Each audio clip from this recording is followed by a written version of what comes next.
Good morning and welcome to episode 53, or what I'm calling episode 1 of season 2, but I've been told I'm not allowed to call it that. Aaron wants the big numbers.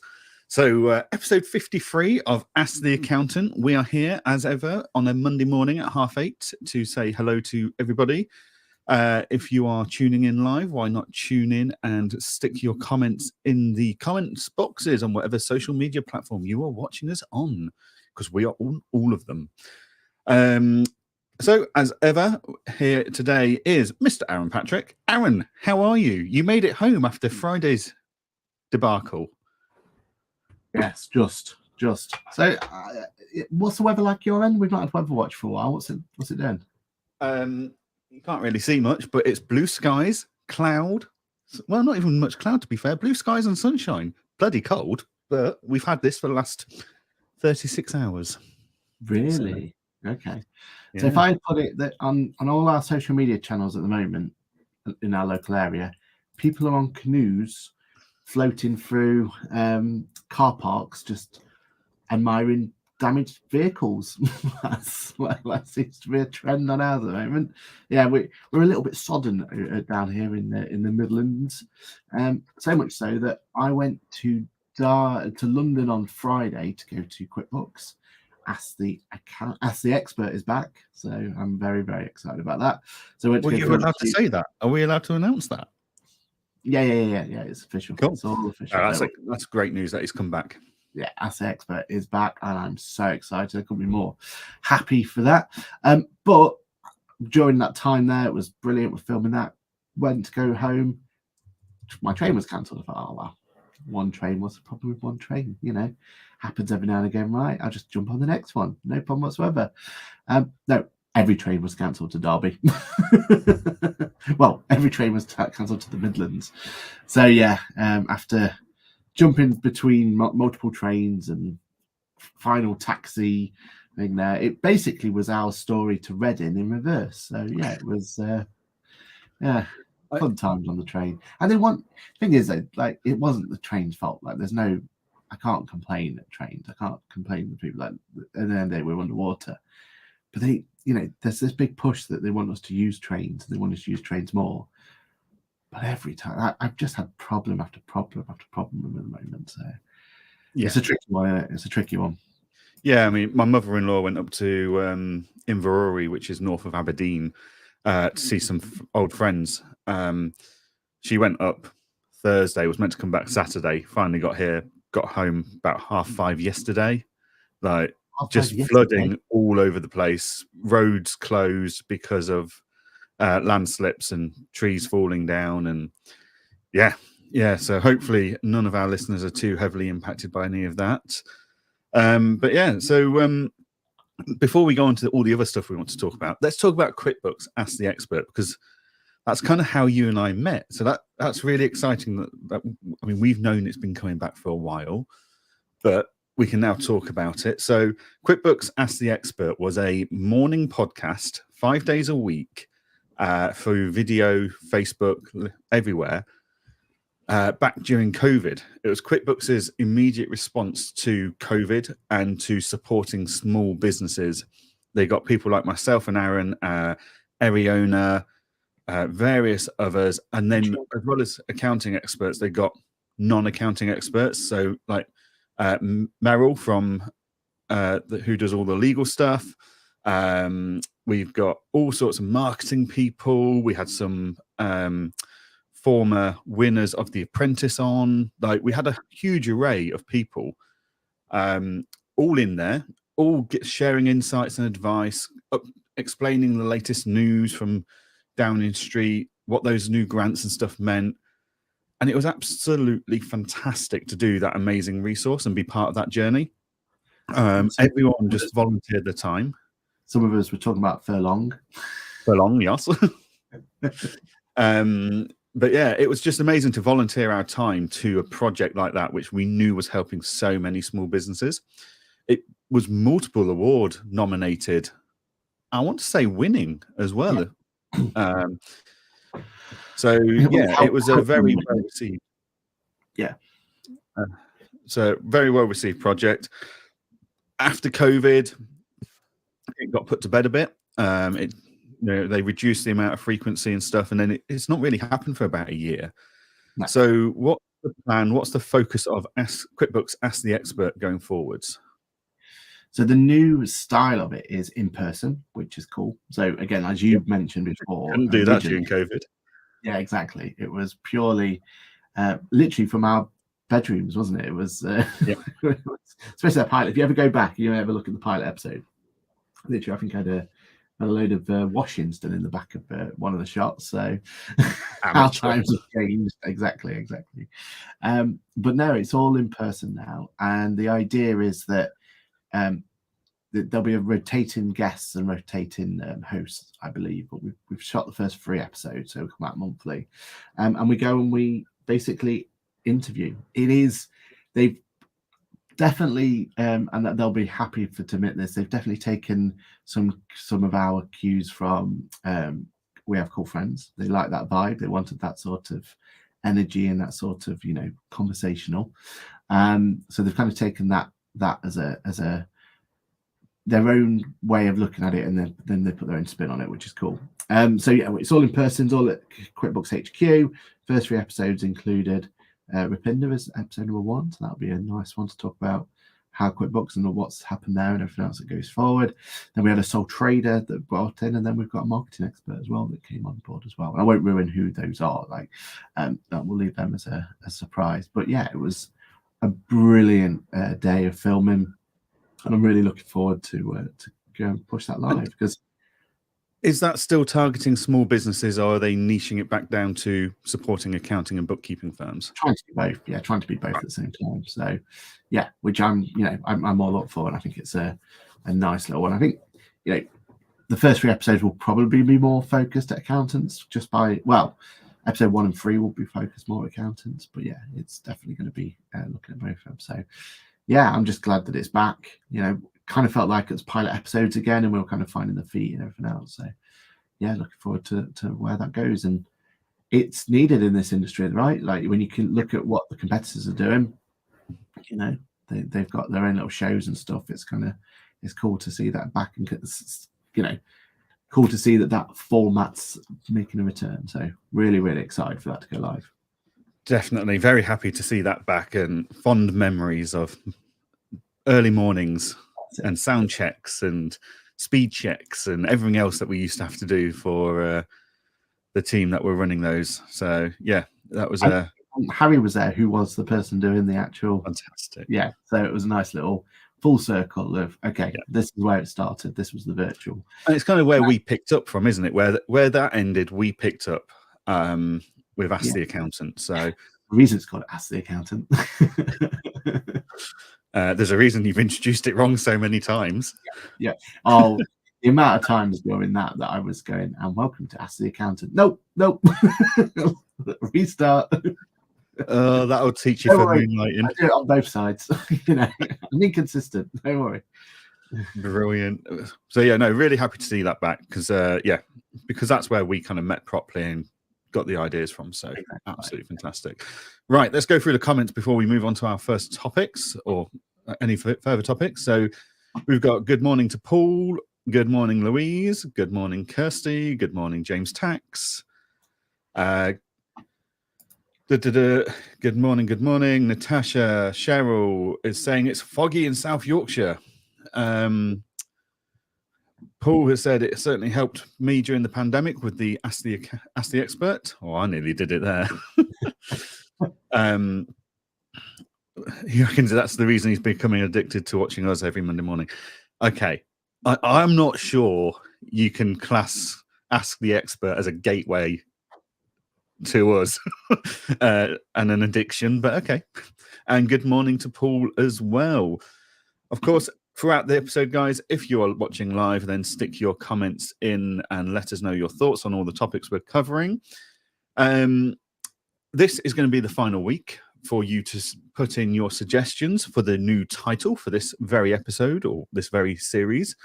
So every Monday morning, we go live with Ask the Accountant. But what we have got is some fantastic other brands. So Ask the Accountant, we've got Cool Friends. Ask the Accountant Podcast Pit Stop. Ask the Accountant Grid Walk. we've got all these great brands. We feel this one needs a slight rename. So Ask the Accountant will always be the overarching brand, but we want to name this like we have the grid walk and stuff, so people know what they're tuning into. So if you've got any suggestions that you haven't put in already, put them into the comments. We are collating them all, and there will be a poll going out. Everybody loves a good poll, bit of social media interaction. So we'll be putting polls out across LinkedIn, Facebook, and YouTube for you to choose your vote for your favorite one. And of course, the winner wins a complete set of laminated Top Trump Season 1 cards. There's Aaron quickly getting his cards ready. It's all there, sat there, ready to go. And a taxi. And a blank taxi receipt for you to put whatever expense in you want. That was a whole different matter. So if you've got any suggestions for names that you've not already put in, please stick them in the comments, and we will collate them all and do a poll in the coming weeks. But this is the last week for you to stick them in. We need to send producer Lizzie going through the comments to find them all now. Yeah, because ideally for our first episode in November, we want to have the new branding sorted. Definitely do. Especially since I'll be on location for that episode. It's going to be interesting. Yeah, that'll be a spicy episode. Could be quite hot, yeah. Yeah. Hotter than it is here by about 20 odd degrees. If he's got enough alcohol in him, maybe that's the time to find out some real truths. Johann, what's your opinion on XYZ? Well, let me tell you. Sit down, lads. I'm going to tell you a story. Cool. Okay. So as we embark onto year 2 of Ask the Accountant, blank, because we don't know what we're calling it yet. Yeah. We wanted to just thank everyone who listens and watches us, because in year 1, we surpassed 30,000 watches and listens. Now, that's not 30,000 impressions. That impressions number is far, far, far higher. Aaron's got... Oh, there we go. Fireworks going. Brilliant. 30,000 times our videos have been watched and our podcasts have been listened to, or our live streams have been watched and tuned into. So thank you very much to everybody over the last year that has done that and listened to us and keeps coming back to listen to us. You poor, poor people. I don't know why you keep coming back. I mean, I only put it on to fall asleep at night when I can't sleep. But 30,000 listens and watches, Aaron. Not bad for 1 year, is it? Not bad at all. Are you going to put the cheer in this? Oh, hang on. Where's the button? Oh, yeah. I'm going to do this. There we are. There we go. Brilliant. Yeah, 1 year in, and we still aren't professional enough to do the cheers and the confetti at the same time. That is absolutely brilliant. And again, we've said this a few times, and we'll just reiterate the fact that we just had an idea one day at Accountex, around a pint, and here we are. And it's really, really humbling to kind of think about how many listens and stuff we had in that first year. And what it gives us is that opportunity to have a springboard, right? That we can then go off and do some really interesting ideas that we've got. I think we've come up with some great ideas, these being some of them. But with that sort of, listenership and that sort of community gives us an opportunity to keep pushing that and going forward. So watch this space. We've got some great ideas in the pipeline. We certainly have. It's going to be an exciting year 2. Okay, so let's crack on with the news. I'm going to mix this up a bit compared to the order. Go for it. You're mates with the guys at Bright and accountancy manager, Aaron? Well, you were until about 2 weeks ago. Did your leaving accountancy manager result in Kevin, the CEO, getting sacked?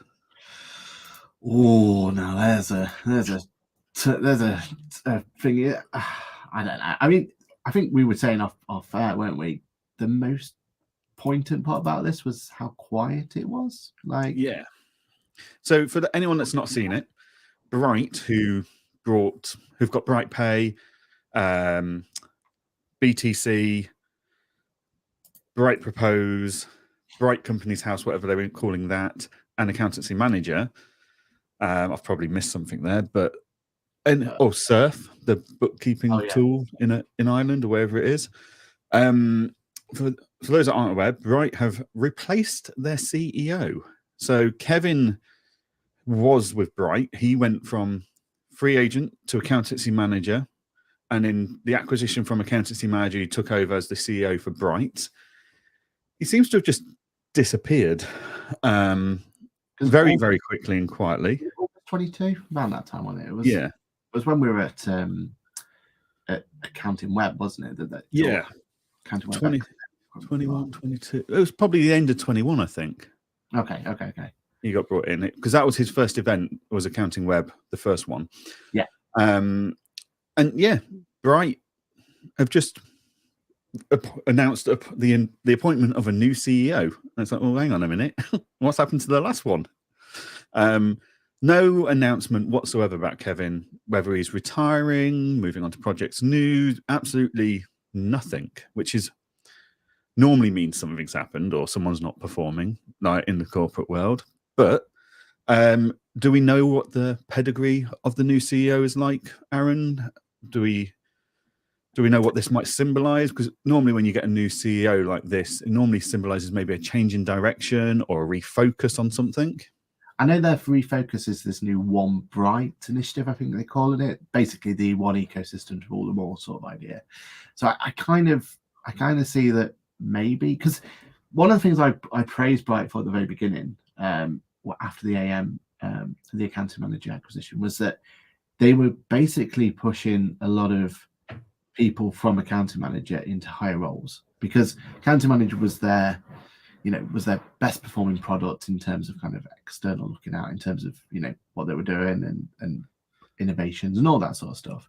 So it made sense that when Bright acquired them, then to not only acquire the tech, but also the clever people behind it. And that's where Kevin came from, wasn't it? That's where we've got various people who've gone up through the ranks, and they've all got really high leadership roles in Bright. And for me, that was quite humbling. It was it was always a great little love story sort of idea, that sort of idea, where it was this great story where accounting manager gets acquired and not just stripped like certain people out there do. Certain other organizations would acquire and strip and mutilate, but in this case it was acquire and actually prosper and push and bring them up to, and it just feels like, this is a whole new way of moving forward. And it's a strange one, because I thought there was a nice little fit there. It felt like it was a match made in heaven from the outside looking in. Clearly it wasn't. Like, that's naive of me to say that looking back, but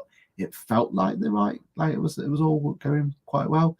I know they've had their problems in terms of accounting manager and stuff, and I've documented it on the show before, but I believe that was more of a just them trying to keep everyone happy sort of thing. Too many too many people to look after at any one point as they were doing the transition or whatever it was going to be. I didn't think that it was as problematic as it must have been if they've had this very quiet change of the guard. There's been other promotions as well, which is good to see. So it looks like there's been a whole change of leadership by the looks of it. So yeah, it'll be interesting to see what goes forward. Is this them thinking that maybe it's time to stop acquiring, just work on what they've got and steady the ship? If it's this One Bright initiative is what's going forward, that possibly going to be the way. What do you think? Yeah, it does seem odd that there's been a change so covertly, and to just but then to release a press statement about the new CEO. It seems a bit odd. But when I go back to my corporate days before my current life, the only time that kind of thing happened was ever when someone had been let go, encouraged out the door and not to return, or had been a naughty boy or girl and got themselves into a bit of trouble.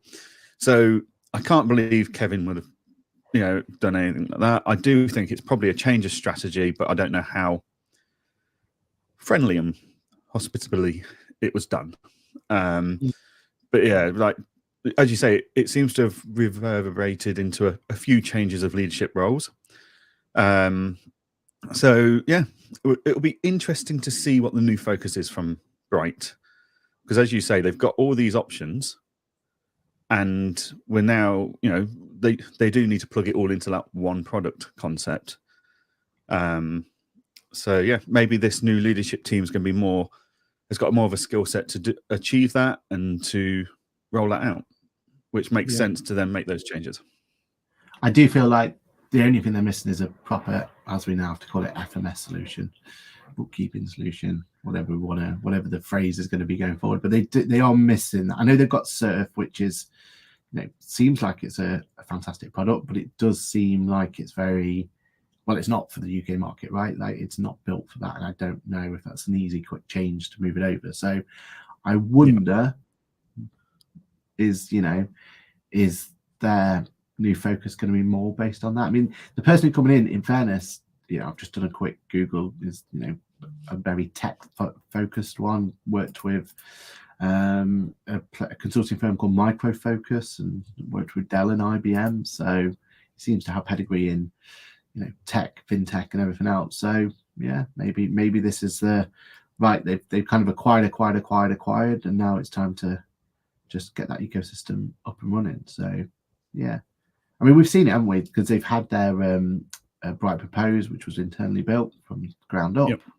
The first thing they built for a long time, really, apart from Accounting Manager, because the rest have all been acquisitions. I suppose BrightPay was built internally, wasn't it, back in the day? But yeah, and BrightPay Cloud, that was internally built. Yeah. Whether you want to claim to that or not is a different matter, but yeah, that won't know. Yeah, well, moving swiftly on.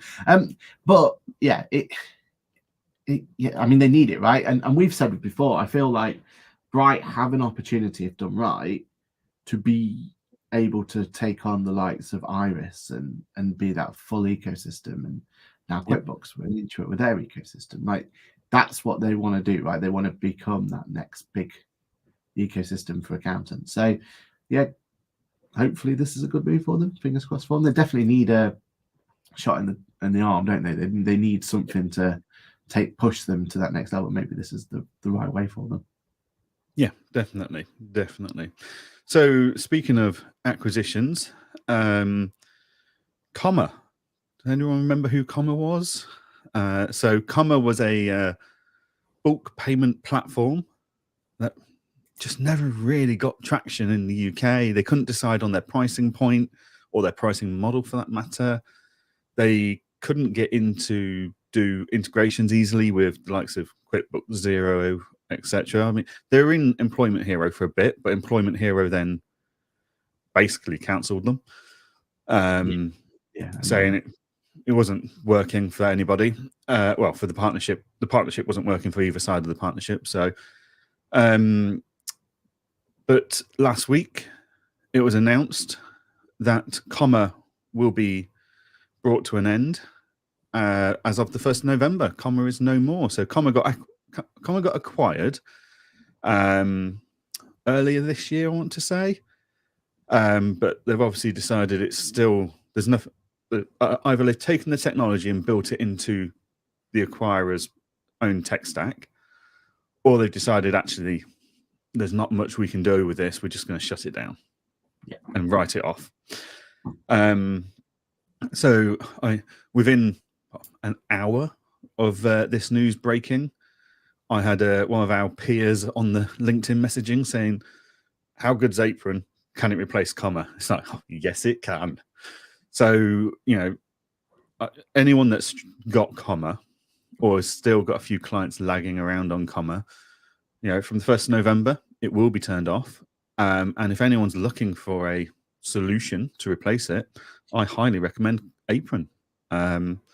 Fantastic team, very quick and responsive with feedback and developing on the back of that feedback. They've got a fantastic bill payment and payroll payment solution out there already. Very well tested, very well used. And they're bringing out Snap, as we discussed last week as well. So I think they're going to become an integral part of many people's tech stacks. So if you're using comma and you're looking for a replacement, Apron would be my recommendation. Any thoughts or insights on this one, Aaron? Yeah, it's a shame, isn't it? Because they seem to be bringing something to the table. The fact that they got in that Employment Hero opportunity there, and that they had that's where I found them anyway, or at least. Yeah, you know what my concern is here is comma talk the talk. Yeah. But they never really walked the walk. But they convinced people like Employment Hero to do an integration. A lot of time, resources, and money got poured into building that integration. Who else has got the integration at the moment? Is it Modular? Who else is it? Modular or Telaroo? It might be Telaroo then, right? Yeah. But there is one of them, there, right? Because we're always restricted by who was those. Yeah. Partners. But then, comma struggling, shall we say, and bringing very little to the party in the form of new users for Employment Hero, it's got to sour the opinions of the leadership team somewhere, and they kind of go, yeah, we've done an integration before and it didn't go well, so it puts them off further integrations in the future. Yeah. So people like comma coming along, talking the talk and getting the integrations in place, whether working or not, different matter. Whether they brought anything to the party in the form of new leads, as it were, for Employment Hero, different matter. But by them not delivering and then shutting down, it kind of sours the appetite for more integrations and investing more time and money into building integrations out collaboratively with others. I agree, but you're part of a development team now, right? You've got client engagement. At what point does someone like Client Engager,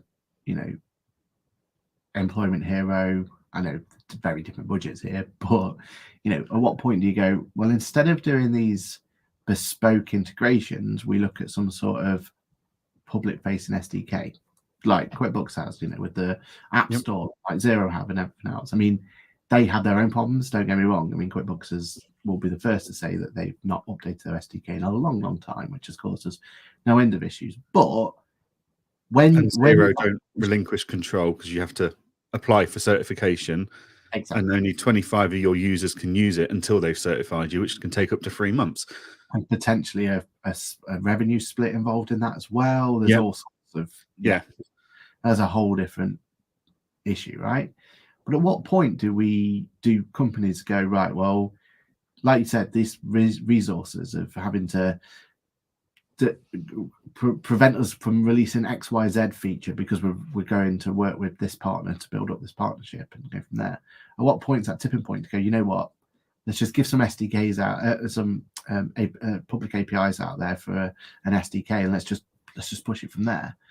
What's that tipping point, do you think? Because Employment Heroes clearly not felt like they're at that point, which is strange, okay? Because it felt like they're a big enough company to have that. We'll come to why in a moment, but that they seem to have the resources to do it. I'm not saying it's the right time for Client Engager, but you've clearly come to the point where that's not the right time for you either. So when is that? Because what happens is you have the accounting manager's story where they make this big song and dance about them having a relationship with Go Proposal, and it felt like that was a match made in heaven. Clearly got me excited because I went back to Go Proposal for the first time in 2-3 years or whatever it was at that point. So I jumped on the bandwagon there. So their resources at this point seemed like it was a worthwhile investment to have that partnership going. And then a couple of years down the line, they release a Bright Proposal and they just have to kill it. So all of that resource has now been wasted on both sides, right? Because it's now, it's irrelevant. So at what point is it, let's not put the resources into individual partnership, but let's put the resources into a open API ecosystem? Have you had those conversations at Client Engager, or? We haven't yet. As you say, we're at a very different part of the journey.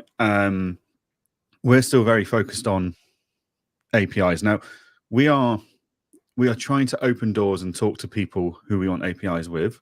Whether they're as willing to sit down around a table or not is a very different matter. So, when we're looking at our APIs, though, we do try and put stats and statistics behind it So we can turn around to someone we might be looking to pair up with and say, look, we know how successful these APIs are with our other partners. That this is the lead generation we're creating by just you plugging into us. Yeah. This is the interest we're creating by you just plugging into us. So there is value to be had there. But I don't think in the Comma Employment Hero scenario, I think Comma were hoping for instead of that Comma producing opportunities for Employment Hero, I think they were hoping Employment Hero integration was going to create them opportunities, and it didn't. For whatever reason that is, whether it was the pricing model, the functionality, who knows.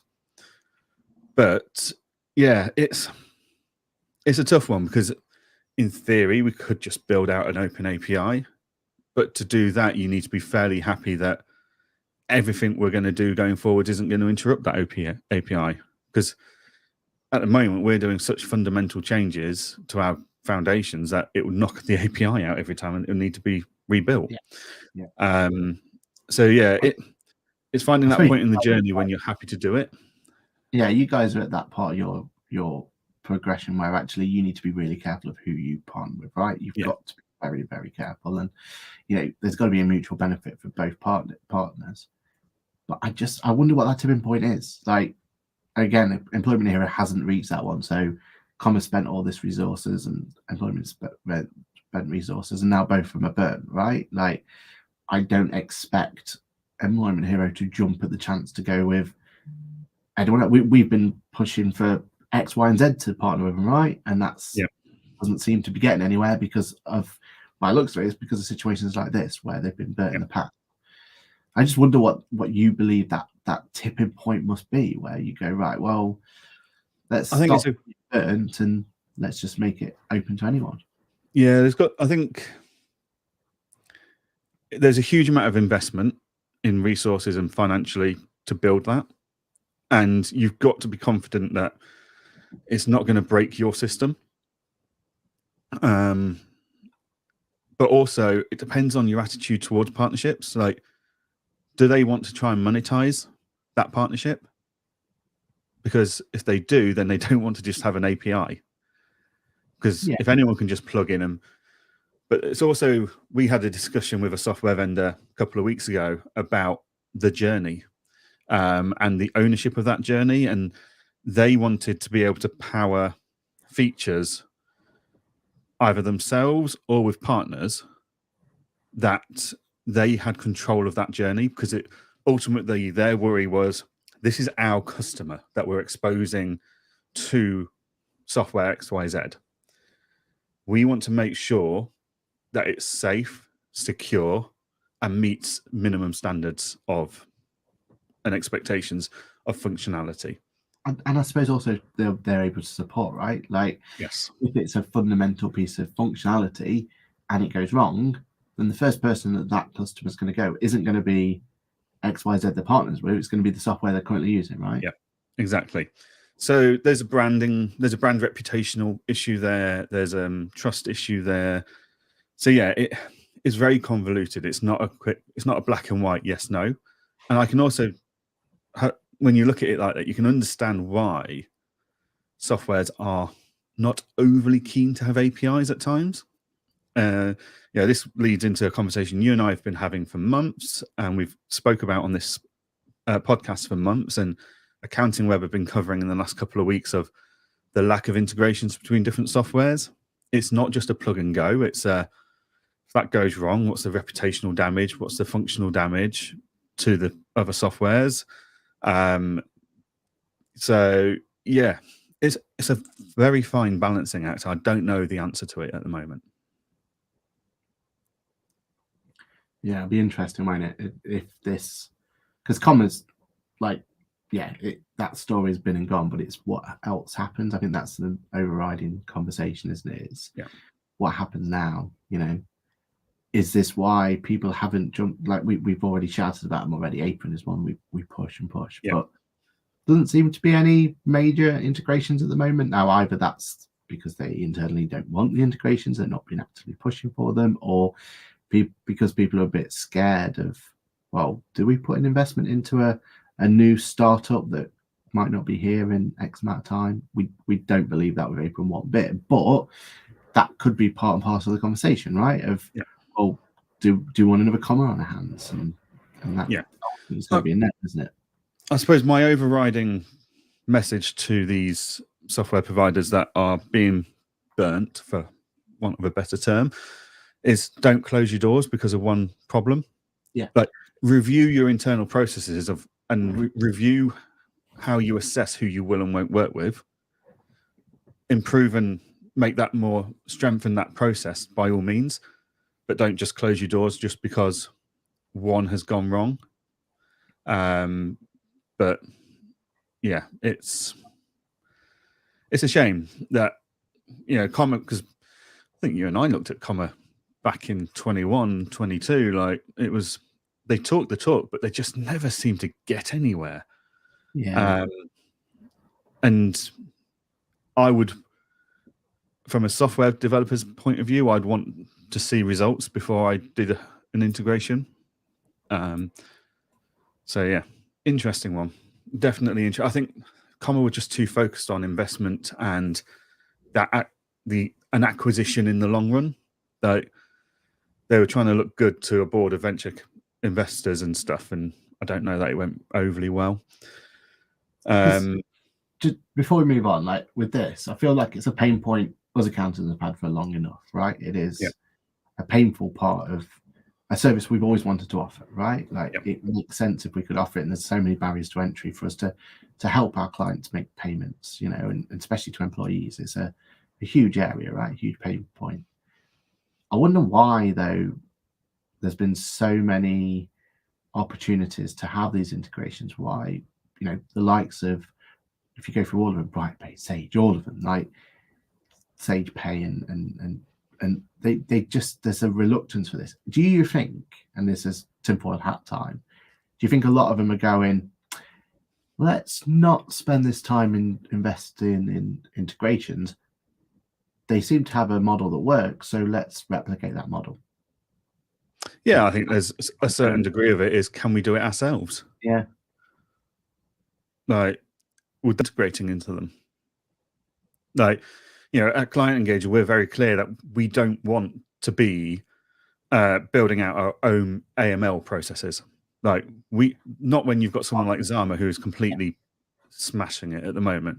Yeah. We want the ability to help our clients capture better quality bank data. We don't want to have to build all that ourselves, so we partner with Analytics. So yeah, I think, but I don't think that's overly common in the software market. People are looking at going, oh, I could probably build that functionality ourselves and get a better return on investment. Yeah, that's something we could sell. Like, that's a bolt-on we could sell. I'm not convinced that's true. Yeah. And I question how many times that conversation's had versus how many times they actually deliver on it, and successfully, should I add. So yeah. It's going to be interesting, isn't it? I just hope this isn't a closed door scenario, like you said, because I mean, we don't help the matter with this fact that, well, I personally have been telling everyone that going forward with AI, then actually, instead of having lots and lots of integrations and having this best in class in every solution, then actually we might be better off having just one closed shop, one ecosystem to rule them all, which is what Bright's trying to build, right? Because then AI could be more useful between it, and that's quite dangerous for innovation, isn't it? If we all went back to our own little ecosystems and we're all quite happy in there, then the likes of Apron and the likes of Comma and all them like innovators, they'll be dead in the water as soon as they get released, won't they? It depends how you build the integrations, because so if you look at Client Engager and Zama, right? Zama's got all the data, but we're pulling through summary data into Client Engager. Yeah. So if we were to have an AI tool, two-way integration, right? So if we were to have an AI tool in Client Engager, for example, we would still have enough data coming through from the partner product to be able to make use of it. So just because there's two products there. It doesn't mean the AI couldn't see. It would depend on the two-way collaboration of how you build it. Yeah. And where the data is stored and where it's coming from. So, in theory, I could go, hey, whatever, show me the latest bank fetch or latest bank transaction report for client ABCD Limited in Client Engager. Now, in theory, that's been provided by Analytics, but because of the way we've built that integration, it's stored in Client Engager as well. So actually, we can request that information. So it depends on the openness of the APIs. If if they've built it with where it's a two-way sync rather than a one-way thing, then it doesn't have to be an all-in-one shop for an AI to be a powerful tool. But it does require collaboration. Yeah, which then limits the and it's definitely the right way for Client Engager, because you guys are going out there, you're doing your due diligence, and you're picking what you believe is best in class in category A, category B, and category C. But that means that's limiting the user to those individual ones, right? Yep. Whereas most of these open API conversations we're talking about, if at bigger scale, like Employment Hero, for example, and QuickBooks, you're going to want choice. You want to have that opportunity to plug X, Y, and Z in, right? And then that surely limits the amount that you could get through AI. There's no reason why Stream Connect can't plug into Client Engager instead of Analytics. There's no reason why FirmCheck can't plug into Client Engager instead of Zama. They've just they've not approached us for that conversation. Yeah. And why, we've got a solution. We don't need to approach them for that. We've not got clients, users saying, really want this one as well. So whilst there's no user demand and we've got a solution, we're not going to go out there and find ourselves more work. Now, if they came to us and said, we want to plug in, we'll have that conversation. That's not an issue. There's no exclusivity deals in place or anything like that. We've not ring-fenced the pay now button to be powered by a certain software vendor for 5 years or anything daft like that. We have just built into people that were willing to talk to us at the early stages. Yeah. Yeah. So there's no reason why we can't have APIs to 5+ AML tools, to 5+ payment tools, to 5+ bank fetch tools, whatever it is. It can be done, but we've got a solution. Our users are using it. If those it's up to those vendors to come to us. We're not going to go out and create work for ourselves with APIs that no one's asking for. So, yeah, I suppose our philosophy is somewhat different to a lot, but it takes two to tango. Yeah. Don't expect to be asked to dance if you don't stand up and go looking for a dance. I think that's a. No, is that an? Maybe. Yeah. I think I've used it in. Basically, it's a full stop on the comma, isn't it? Comma conversation. All right, Tom Herbert, calm down. Right. Okay. Just quickly going through the comments. So, Paul Keating asked the accountant, trending now, like that. We will add that to the list. Good morning to Sue. Let's add a exclamation mark. Ask the accountant, trending now. Yep. Okay. Paul says MTD ITSA could bring a lot more integrations for Client Engager and similar products, I imagine. You know what, though, Paul? I don't think it will. I think the only integrations it's going to bring is HMRC, because MTD ITSA is not changing the attitude of the software vendors. Yeah. Like, it's just, if anything, it makes them think I'll do something myself. It's made people like QuickBooks go and look at practice management, haven't they? Yeah. Now, we can argue if they did they've made the right practice management yet, but that's the whole point of them, right? They want to support accountants in supporting their clients. So that's the change that's happened, right? It's that you've got a lot of work on your plate to do it, but I think you're right. I think HMRC need to open up and have a robust API integration for any practice management solution to have any hope of being able to deliver MTD. Well, like, look at Dext.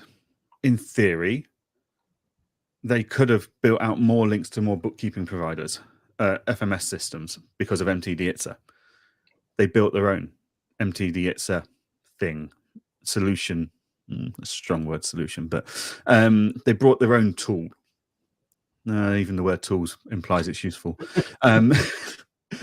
They brought something to the market because they decided, instead of integrating further, which, to be fair, they've got a wide amount of integrations already, but I think software vendors are looking at MTD ITSA going, right, how can this give us a bigger cut of the pie?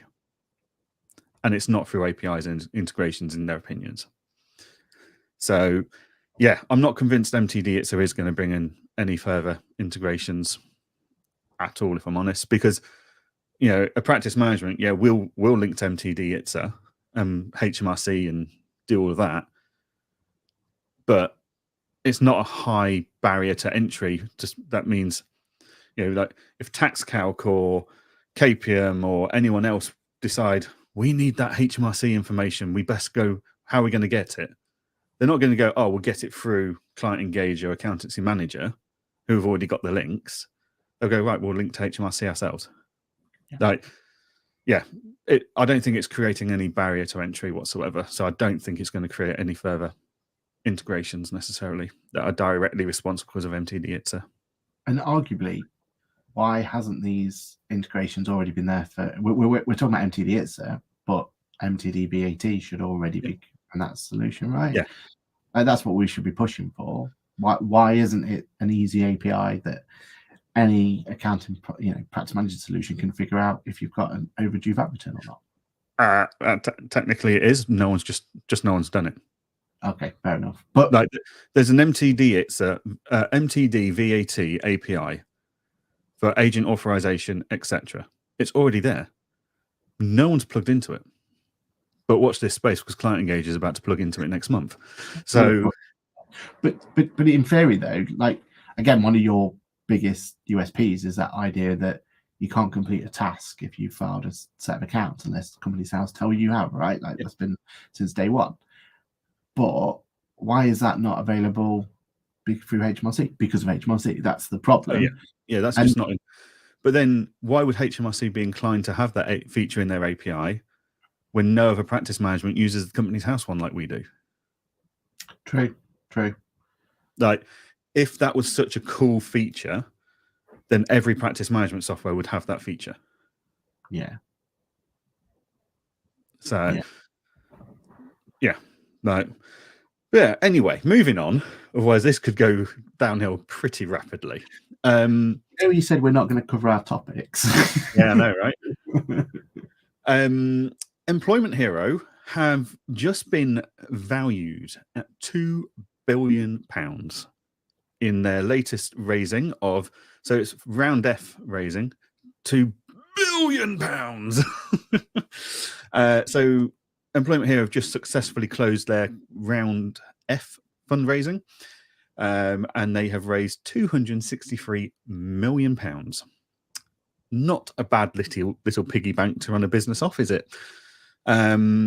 So yeah, I mean, I would argue that shows that investors believe Employment Hero are moving on the right tracks across all their markets globally, and what they're doing is going to be huge success. So yeah, congratulations to Employment Hero on that. Aaron, any thoughts? It's crazy numbers, isn't it? Didn't they also get an invitation to Downing Street? I think I saw on LinkedIn, or at least they were stood outside. Maybe one invitation, maybe they just went and stood outside Downing Street. Just being tourists for the day. Yeah. But no, it's crazy numbers, isn't it? Because again, Employment Hero are still trying to get their foot in the door in the UK market. Well, they definitely deserve a seat at the table, don't they? That sort of valuation and that sort of investment opportunity. So, yeah, no, it's great news, and we've said enough about what they're trying to do and change the philosophy of what payroll is for the UK market, not trying to race the bottom. So, hopefully, with a bit more money in there, they can actually succeed that, because it's going to be better for everyone, right? If we can change that philosophy and we don't do that chase to the bottom for every accounting firm out there, then that's got to be better for everyone. That we get we can provide a better service to our clients. Our clients will be happy to pay more. It's self-fulfilling, isn't it? So let's hope that they can use that money to help the UK get forward with it. Definitely. I mean, Pavel just made a really interesting comment in the comments saying, that sounds great, 260 million. How long do you think the positive investment atmosphere will last? You see, that's interesting because it's not been positive for a while. Like, I think the big products like Employment Hero are going out making good money. Even the products like Apron that have just done £12 million in funding. I think for the right products, there is a very positive investment economy out there at the moment. But, we've seen products where they can't get the investment and they're closing down. Like Connect 4 closed down because they couldn't get investment. I think investors are less frivolous with their investment now.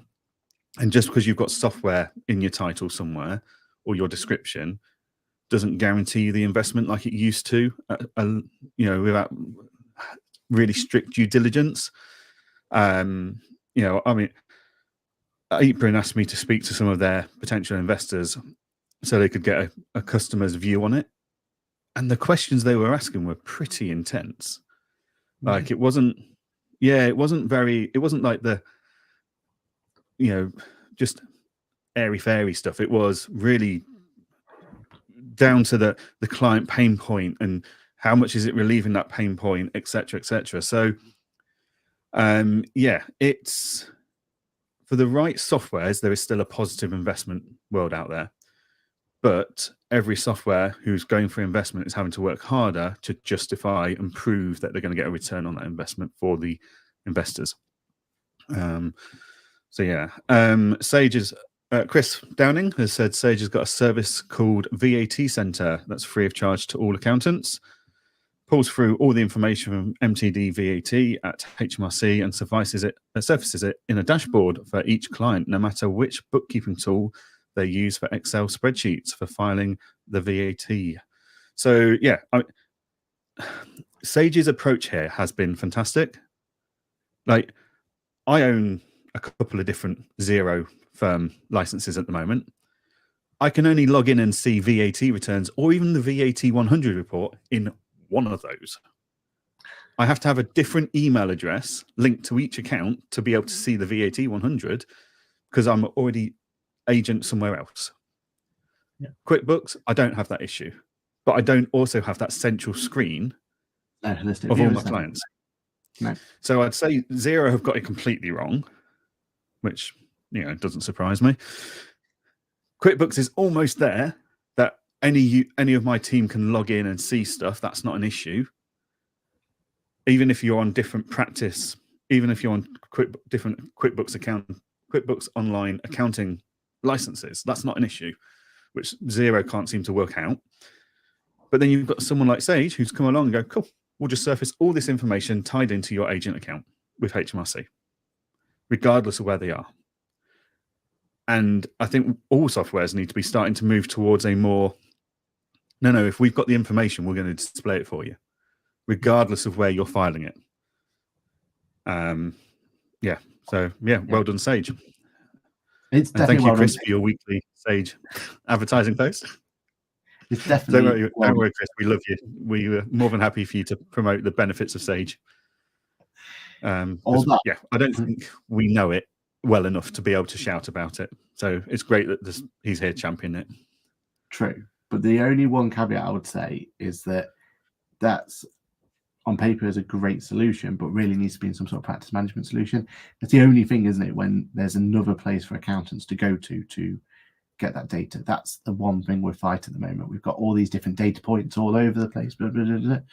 I mean, I think it's. And I know Sage will have a solution in hand one day, but at the moment, it is. We've got to go to this place to go and get the data. When ideally, we want to be in this one place where everything's served to you, right? So, definitely. And I think that's also why softwares don't like to do too much with APIs, because they could, like in theory, QuickBooks has got all this data, like Sage has got all this data, Xero's got all this data. In theory, they could destroy the practice management market overnight with all that data in one place, along with good task management, etc. QuickBooks are trying; they're not there yet, but they've got the idea and they're making steps towards it.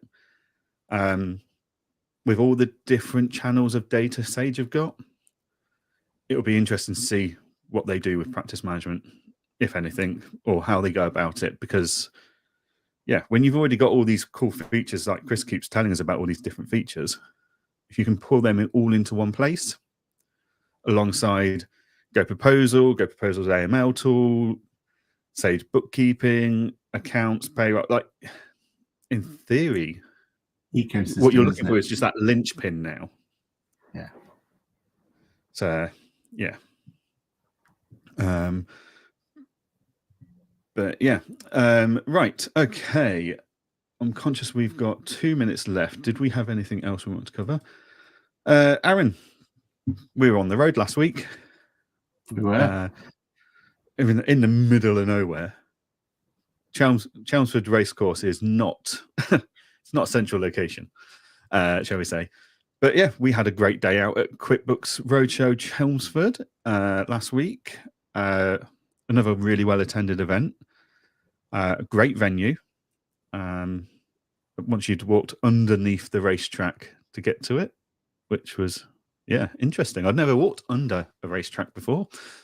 But yeah, thoughts and takeaways from QuickBooks Chelmsford? Have you got any? Yeah, very like we said on all of them, it's been a very well attended event. I think what we personally did differently this one, which I thought was really powerful, impactful, is we got to sit down with Brian from Digital Tools in a Cool World. Get that one out. So we got to give feedback to them and kind of push it from there. But yeah, these events, they definitely feel like that's the future to go. Like get into the hearts and souls of the accountants by actually going on their doorstep and talking to them there and then seems to be the way forward, isn't it? Yeah, every event we've been to so far, there's always been one or two people at least I've spoken to saying the London event's great, but it's a big ask to get there and to do it. I mean, I'd argue if it's 25 minutes on a train, people in Chelmsford to get to London or Reading, I'd argue you've got an easy life. But each to their own with perceptions. Yeah, these big events are great, but by opening up the events and becoming roadshows, I'm sure this is the reason Sage have always done a roadshow rather than a big event, is it becomes more accessible to a larger audience. Yeah, like, isn't it? Yeah, how many people turn up to the London event for QuickBooks? I don't know, but I'd like to say that over the 5 events, they've probably got 3 or 4 times more people to those 5 events than they did to that one big event in London. So economics says you do roadshows. Yeah. I think the only selfish bit, we've said it before, is the fact that there's not that big announcement. There is one more thing or anything like that, No. But yeah, we'll find other ways to get those announcements out there, and the pace of development as well. I suppose, do you want it all to be waiting for one announcement in one conference, right? You want to be able to have an opportunity to talk about,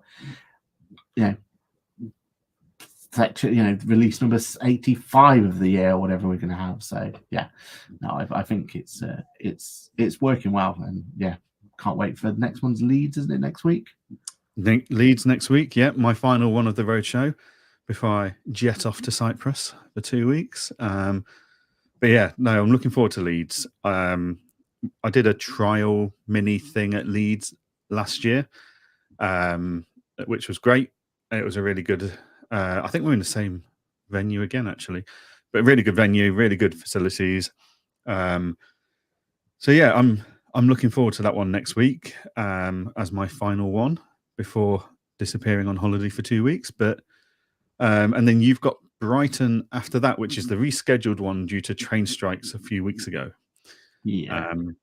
Which I think, what a great place to end a roadshow in Brighton. Like, that should be an absolutely brilliant event, and to a certain degree, I am very envious that I'm not at the last one. The last event of any kind of series of events is always a bit special. Like, when it's the last show of a run of shows or something. Yeah. It's a bit special, that one. It's it's done. The excitement and stuff is there, and so I think you're going to be in for an absolutely brilliant show in in Brighton. Yeah, look forward to it. So yeah, right. Well, on that note, we will bring this episode to an end. Thank you to everyone that has commented in the comments. Thank you to everyone that's joined us over the last year. It's been a hell of a year, and we're really excited about what year two's got in store.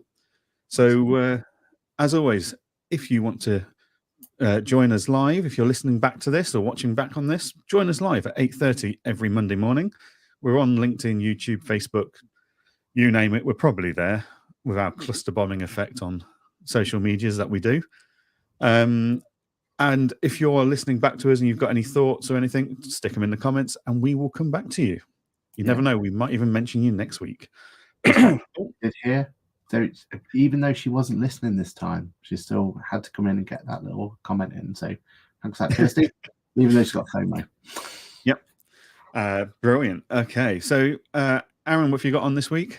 I'm off to Manchester as soon as this finishes. So, yeah, we're off to Manchester Brewdog Hotel again, which is a hard life. If Brewdog Manchester was a different country, you'd have temporary citizenship, wouldn't you? Exactly. But I'm going to another filming event. So I'm going to go and film for Kaplan tomorrow. So that'll be a different experience, won't it, all around? Yep. And then after that, it's just a week of head down to get stuff done, because the week after is, like I said, Leeds. So it's going to be a busy old week, I think. So yeah, fun. Definitely is. Brilliant. Well, thank you very much, everyone, for joining us. We will see you all next week. So goodbye from me. And it's a goodbye from me. See you, everyone. Goodbye.